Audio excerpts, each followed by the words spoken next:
On sent une forme de désolation dans ces lectures, en tout cas dans l'Évangile et chez le prophète Isaïe. Désolation face à l'attitude de certains. Le chant du bien-aimé à sa vigne, le bien-aimé est déçu parce que sa vigne ne donne pas de fruits. Ce maître confie à des serviteurs le fruit de sa vigne, le développement de sa vigne, et en venant chercher le fruit de cette vigne, chacun se fait tuer. Déception par rapport à ce don qui est fait.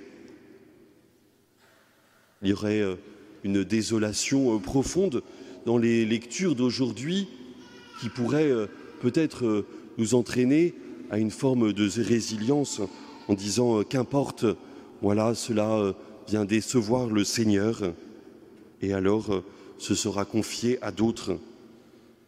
Quelle parole d'espérance pour aujourd'hui. Chez le prophète Isaïe, bien sûr, c'est pour interpeller le peuple que le prophète parle ainsi. Nous sommes au début du livre d'Isaïe. Et face à la désolation que pourrait, parce que la vigne ne produit pas de fruits, il y a une invitation alors à quelque chose de nouveau. Le Seigneur attendait le droit et voici le crime. Le Seigneur en attendait la justice et voici les cris. Mais quelques chapitres plus loin, le prophète Isaïe reprend ce chant de la vigne et il dit « Ce jour-là, chantez la vigne exquise ». C'est au chapitre 27, 22 chapitres après. « Moi, le Seigneur, j'en suis le gardien, je l'arrose en temps voulu, de peur qu'on a la visite, je la garde nuit et jour. Je ne suis plus en fureur, même si je trouve des épines et des ronces. Je leur ferai la guerre, je les brûlerai toutes. À moins que l'on cherche ma protection, que l'on fasse la paix avec moi, oui, qu'on fasse en moi la paix. À l'avenir, Jacob s'enracinera, Israël fleurira et poussera ses bourgeons. La face du monde sera couverte de fruits. » Il est possible d'avoir une espérance, mais en se laissant d'abord bousculer par le Seigneur, interpellé par lui. Portons-nous des fruits de justice et de droit. Dans l'Évangile aussi, il y a une déception vis-à-vis de ses serviteurs et même qui maltraitent ceux qui viennent chercher le fruit de la vigne. Et même le propriétaire envoie son fils unique. On sent comme en filigrane l'histoire du salut qui est racontée ainsi.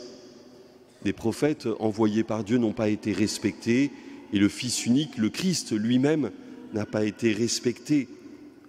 Lui qui interpellait et qui venait voir si justement se développait le droit et la justice, la vérité et l'amour.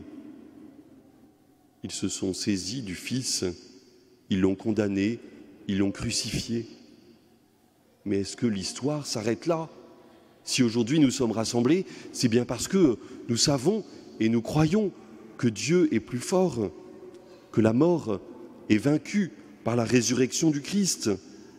Face à la jalousie, la haine de certains, Dieu est vainqueur. Le Christ est ressuscité et ce que nous voulons célébrer chaque dimanche. Il y a une espérance, en tout cas du côté de Dieu. Dieu ne nous abandonne pas, Dieu vient et revient. Il y a une espérance de la part du Seigneur. Alors, quelle attitude avoir ? Peut-être l'épître de Paul aux Philippiens peut nous aider. Paul invite aussi à cette espérance. « Frères, ne soyez inquiets de rien. » Mais on pourrait dire, face au tumulte, face à cette vigne qui ne porte pas de fruits, face à ces serviteurs qui tuent les autres et qui même tuent le Fils, nous pouvons être inquiets. Mais Paul continue en toutes circonstances, priez et suppliez, tout en rendant grâce pour faire connaître à Dieu vos demandes. Le souci, peut-être, c'est que le don que Dieu a fait de sa vigne, le don que Dieu a fait pour son peuple, le peuple s'en est saisi et en a fait sa propriété. Paul invite à être dans la supplication et l'action de grâce, c'est-à-dire dans la reconnaissance de ce don que Dieu nous fait. Et si nous venons à la messe, c'est aussi pour rendre grâce, aussi pour remercier et pour supplier, pour présenter à Dieu notre monde et notre cœur. Et il s'agit d'être en relation avec celui qui est le maître de tout, qui nous confie toutes choses.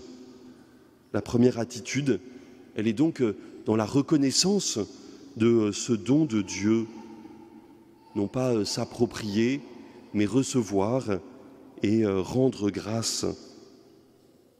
La deuxième attitude, c'est bien sûr de travailler avec Dieu. Nous ne sommes pas en concurrence avec le Seigneur.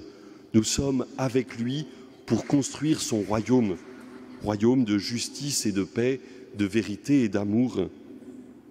Et peut-être, comme le disait le prophète Isaïe, que nous soyons attentifs à cette justice et à ce droit. Qu'est-ce qui est bon? Qu'est-ce qui est juste?